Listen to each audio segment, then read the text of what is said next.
Good evening, and welcome to Dirtbag News Global Affairs. Our lead story is Vladimir Putin, the architect of Russia's autocracy, or just its most visible manager.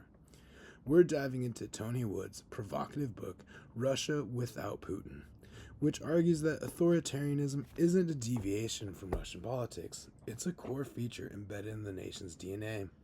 But is that truly the case? Could Russia have followed a more democratic path if not for Putin's interventions? Tonight, we explore this evidence and counter-arguments in the special. Tony Wood's book challenges a common Western narrative that Putin hijacked a young Russian democracy. Instead, he argues that what we see today is a continuation of Russia's long-standing traditions of centralized authority. Wood links today's regime with Russia's imperial and Soviet past, pointing out that personalized power and elite management have been essential tools for maintaining stability across centuries. He argues that Russia never truly transitioned to a liberal democracy in the 1990s. Rather, the institutions of control simply morphed into new forms after the collapse of the Soviet Union. The book details how oligarchs, once empowered under Yeltsin, were tamed and incorporated under Putin, not as democratic capitalists, but as loyal vassals within a managed system. Scholar Kimberly Martin strengthens this view by highlighting the persistent influence of the security services, particularly the FSB, which evolved directly from the KGB.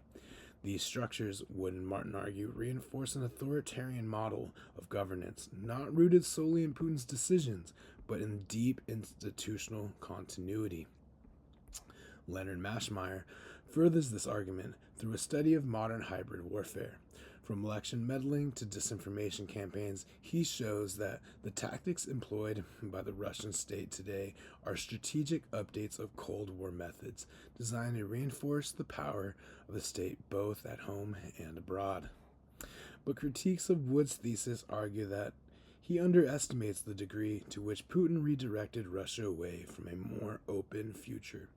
Michael McFaul in Russia's Unfinished Revolution maintained that 1990s, despite their chaos, represented a genuine, albeit flawed, effort at democratization. Free elections, a vibrant press, political pluralism, and an open economy emerged after decades of repression. Putin, according to McFaul, deliberately reversed these developments. Anders Åslund of Russia's Crony Capitalism offers a scathing critique of the economic system Putin fostered. Instead of advancing liberal reforms, Putin created a loyalist elite whose wealth depended on state patronage and opaque deals. This marked a break, not a continuation, from Yeltsin's initiative attempt to create a competitive market economy. Freedom House reports reinforce this view with hard data. Russia's democracy score declined steadily from 2000 onward, correlating with Putin's consolidation of power, control over media, and constitutional changes allowing him to rule longer. These developments suggest a shift towards authoritarianism driven by individual leadership choices rather than historical inevitability. Wood claims that Putin reined in the oligarchs to serve the state, transforming them from independent power brokers into obedient functionaries. But many analysts see a more nuanced picture. Dawisha in Putin's Kleptocracy argues that Russia's ruling elite is motivated less by nationalism and more by personal enrichment. The Panama Papers and other financial leaks have exposed sprawling offshore networks controlled by individuals close to Putin, suggesting that they are more globalist than statists in practice.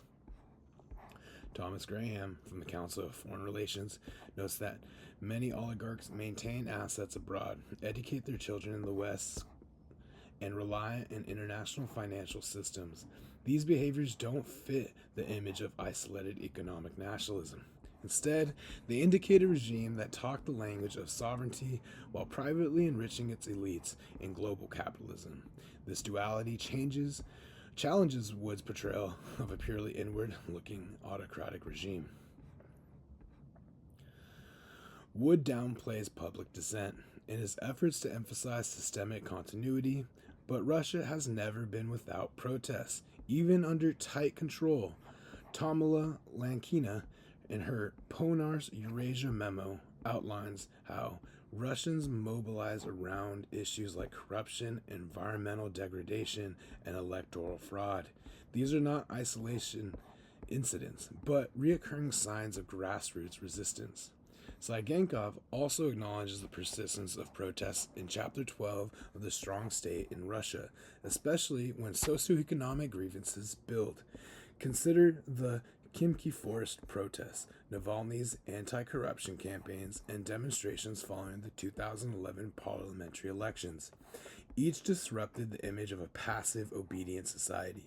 Data from the Levada Center suggests growing frustrations among young people and urban middle classes, signaling that Putin's grip may rest on a fragile base of manufactured consent. So, where do we land? And Russia's destined for authoritarianism or Putin's rise represent a turn away from a more open possibility. Tony Wood offers a compelling case of that continuity, not rupture, defines Russia's political life.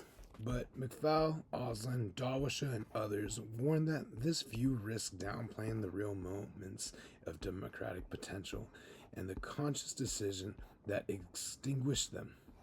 Tonight, we've seen both sides. One shows Russia as a system rooted in control, the other as a country whose trajectory could have been different. As global observers of the world, our job isn't just to understand Russia, but to critique the forces shaping it. I firmly believe that U.S.-Russia relations must be strengthened through global partnerships aimed at fostering long-term, positive sum outcomes. Without such engagement, the United States risks further isolating itself and reinforcing adversarial dynamics tied to its hegemonic role. While the prospects of liberal democracy in Russia may remain distant, the potential for expanded markets and industrial growth is achievable, particularly through greater cooperation and adherence to international trade agreements led by the United States. Thank you for watching. Good night.